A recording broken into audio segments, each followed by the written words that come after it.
नागौर के सांसद और राष्ट्रीय लोकतांत्रिक पार्टी के सुप्रीमो हनुमान बेनीवाल के नागौर स्थित निवास स्थान का बिजली का कनेक्शन कट गया है। जी हाँ, आप सही सुन रहे हैं। हनुमान बेनीवाल के नागौर स्थित मकान पर बिजली विभाग ने कार्रवाई करते हुए वहां का बिजली का कनेक्शन काट दिया है और इस बात को लेकर सोशल मीडिया पर एक तरह से बवाल सा मचा हुआ है। दरअसल नागौर स्थित हनुमान बेनीवाल के मकान में हनुमान बेनीवाल के बड़े भाई प्रेम सुख बेनीवाल के नाम से एक बिजली का कनेक्शन है, जिसका बकाया 10,76,000 के करीब कई सालों से बकाया चल रहा है और उसके बकाया के बार बार नोटिस दिए जाने के बावजूद बिल नहीं भरा गया। तो आज डिस्कॉम ने कार्रवाई करते हुए हनुमान बेनीवाल के नागौर स्थित आवास का बिजली का कनेक्शन काट दिया। हालांकि ये कार्रवाई डिस्कॉम के कर्मचारियों ने पुलिस की मौजूदगी में की और आनन फानन में की। कनेक्शन काटने के बाद तुरंत प्रभाव से डिस्कॉम के कर्मचारी वहां से रफू चक्कर हो लिए और जो काटा गया तार था उसको ज़मीन पर पटक कर निकल लिए। लेकिन देखते ही देखते वहां के फ़ोटो और वीडियो सोशल मीडिया पर वायरल होने लगे और हनुमान बेनीवाल जो हमेशा दूसरों के लिए लड़ते हैं, अब हनुमान बेनीवाल खुद के बिजली कनेक्शन कटने के बाद क्या करेंगे, इस पर सबकी निगाहें हैं। लेकिन हनुमान बेनीवाल ने एसआई भर्ती परीक्षा को लेकर जो धरना चल रहा है, उस धरने में आज मीडिया से रूबरू होते हुए शहीद स्मारक पर कहा है कि इस पूरे मामले में आज हनुमान बेनीवाल ने सीधे तौर पर राजस्थान के मुख्यमंत्री भजनलाल शर्मा पर टारगेट करते हुए ये उनके इशारे पर ही डिस्कॉम ने ये कनेक्शन काटा है। क्योंकि उन्होंने ये कहा है कि उन्होंने जब जिला कलेक्टर को फ़ोन करके इसकी जानकारी चाहिए तो उन्होंने कहा कि मेरे पास ऊपर से फ़ोन आया था और ये कहा था कि कनेक्शन काटने के बाद मुझे फ़ोटो भेजिए।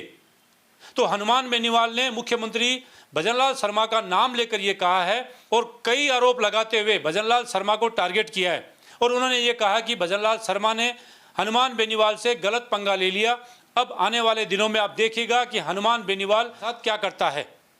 लेकिन इस पूरे मामले पर नागौर की भाजपा की नेत्री और पूर्व सांसद रही और वर्तमान में भारतीय जनता पार्टी की प्रदेश उपाध्यक्ष डॉक्टर ज्योति मिर्धा ने सोशल मीडिया पर चुटकी लेते हुए अपने सोशल मीडिया हैंडल पर एक हाथ पंखे का फोटो डालकर उस पर लिखा है कि कलाई भी मजबूत होगी और हवा भी मिलेगी। मतलब कहने का मतलब ये है कि हनुमान बेनीवाल के घर आज ना पंखा है, ना लाइट है, ना कूलर है, ना एसी है और अगर लालटेन की रोशनी में हवा खानी है तो आप हाथ पंखे का प्रयोग करके हवा खाइए।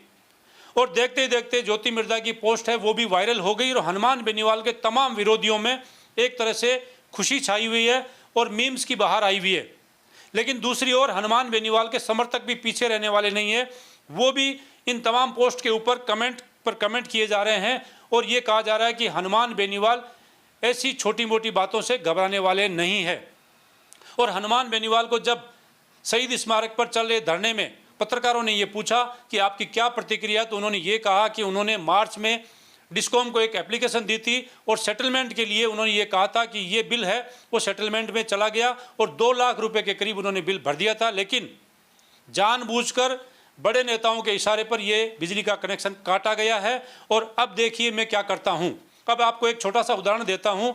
ये वही हनुमान बेनीवाल है जो पूर्ववर्ती भाजपा सरकार में पूर्व मुख्यमंत्री वसुंधरा राजे के कार्यकाल में जब वीआईपी कल्चर को समाप्त करने के लिए लाल बत्तियां हटाई गई थी तो हनुमान बेनीवाल ने छाती ठोक कर ये कहा था कि अगर मुख्यमंत्री में दम है तो मेरी लाल बत्ती उतार कर बताएं। एक विधायक होने के बावजूद भी लाल बत्ती लगाकर अपनी गाड़ी पर घूमते थे, जो उनके कार्यकाल में कोई नहीं उतार पाया। हनुमान बेनीवाल अपने कार्यकर्ताओं को ये कहते हैं कि आप बिल नहीं भरें और अगर बिल आता है तो आने दें। तो कुल मिलाकर अब हनुमान बेनीवाल के घर का कनेक्शन कटा है तो अब हनुमान बेनीवाल क्या करेंगे? क्या वो कनेक्शन हनुमान बेनीवाल खुद वापस जुड़वा लेंगे या डिस्कॉम के कर्मचारी इस पूरे मामले पर सफाई देकर या माफ़ी मांगकर वो कनेक्शन फिर से जोड़ देंगे? क्या हनुमान बेनीवाल 10,76,000 की राशि जमा कराकर ये कनेक्शन करवाएंगे या फिर हनुमान बेनीवाल डिस्कॉम के खिलाफ मोर्चा खोलेंगे? क्या वो ज्योति मिर्धा के खिलाफ क्या बयान देंगे? अभी तक इस मामले में उनका बयान नहीं आया। लेकिन हनुमान बेनीवाल के विरोधियों के लिए सोशल मीडिया पर एक बहार सी आई हुई है, जो लोग इस पूरे मामले पर चुटकियां ले रहे हैं। लेकिन हनुमान बेनीवाल के समर्थक हैं, वो भी हनुमान बेनीवाल के समर्थन में उन्हीं सभी पोस्ट पर कमेंट करते हुए दिखाई दे रहे हैं। लेकिन अब देखना ये होगा कि इस पूरे मामले में बिजली का कनेक्शन वापस कैसे जुड़ता है और हनुमान बेनीवाल जो कि हमेशा दावा करते हैं कि वो दिल्ली का कूच करेंगे, जैसा आज उन्होंने ये फिर कहा है कि एसआई भर्ती रद्द करने की मांग को लेकर अब वो दिल्ली कूच कर ही रहेंगे। तारीख हालांकि उन्होंने नहीं बताई है और भजनलाल शर्मा को अब वो टारगेट करते हुए दिखाई देंगे, क्योंकि हनुमान बेनीवाल के घर का कनेक्शन कटना कोई मामूली बात नहीं है। साथ ही उन्होंने ये कहा था कि वो उनका केवल निवास स्थान नहीं है, वो उनका पार्टी का कार्यालय भी है और एक सांसद का कार्यालय भी है, जहां पर सरकार को बिजली का कनेक्शन नहीं काटना चाहिए था और वो कनेक्शन भी उनके भाई के नाम से है और तमाम जो बकाया होते हैं वो चुनाव से पहले वो भर देते हैं। उनमें किसी भी प्रकार का कोई भी सरकार का ऋण या भार नहीं है। फिर भी जो दुर्भावना के तहत ये बिजली का कनेक्शन काटा गया है, इसके परिणाम भजनलाल सरकार को भुगतने होंगे। आज हमने शहर में कनेक्शन काटने का अभियान चलाया, इसमें 5-6 कनेक्शन काटे। जिनके भारी बकाये थे उनके कनेक्शन हमें काटने थे, उनको बार बार नोटिस भी दे रहे थे। एक सबसे ज़्यादा बकाया कनेक्शन था वो प्रेम सुख बेनीवाल पुत्र श्री रामदेव बेनीवाल, इनका कनेक्शन था करीबन 10,75,000 बाकी था। इनको हमने 6 बार नोटिस भी दिया और उन्होंने केवल मार्च में 2 लाख रुपये जमा कराए थे और बाकी के अप्रैल और मई में इनको 2 किस्त और जमा करानी थी और सेटलमेंट में की फ़ीस जमा करानी थी। उन्होंने सेटलमेंट की फ़ीस भी नहीं जमा कराई और बाकी की 2 किस्त भी नहीं जमा कराई। फिर हमने उनको नोटिस दिया और प्रॉपर रूप से नोटिस देके नियमानुसार कार्रवाई हमने की है और आज इनका कनेक्शन हम पुलिस जाब्ता के साथ लेके कनेक्शन काट दिया। करीबन 11.25 लाख रुपये के बकाया थे और बाकी के हम 4-5 कनेक्शन और भी काटें और यह जो कनेक्शन काटने का अभियान है नागौर में चालू रहेगा। जो भी लोग भारी बकाया है इनके कनेक्शन काटेंगे और नागौर में करीबन 150 करोड़ बाकी है और ये हमारे डिस्को में सबसे ज़्यादा बकाया है नागौर में। नहीं, ये कनेक्शन कहाँ स्थित था, कहाँ पर लगा हुआ था मीटर? ये कनेक्शन अजमेर गेट के बाद स्टेडियम के सामने इसका एड्रेस है, वहाँ लगा हुआ था। वाटरवर्क्स के सामने इनका कनेक्शन का घर है। सर किसी का ये पता ही है कि जो मकान है वो सांसद उसमें रहते हैं हनुमान बेनीवाल, उसका कनेक्शन काटा गया जैसे है। तो कनेक्शन क्या उस मकान में जो है वो आपने नाम तो बता दिया, सांसद बेनीवाल का है, घर किसका है वो जिसका कनेक्शन तो कागजों में है, वो कनेक्शन प्रेम सुख बेनीवाल रामदेव बेनीवाल के नाम से कनेक्शन है।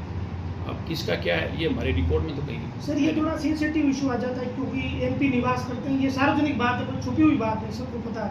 तो डिस्कॉम के उच्च अधिकारियों से रायशुमारी या सरकार स्तर तक बातचीत होने के बाद ये कदम उठाया या स्थानीय स्तर पर?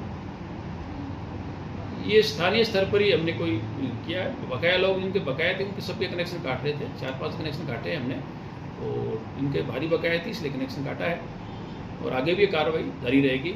और जो भी आदमी भारी बकाया कनेक्शन रखेगा उसको जो इनकी जो तरीके से काटा है उनके सबके इसी तरह से कनेक्शन काटे थे। बकाया अभियान चालू रहेगा। ठीक है।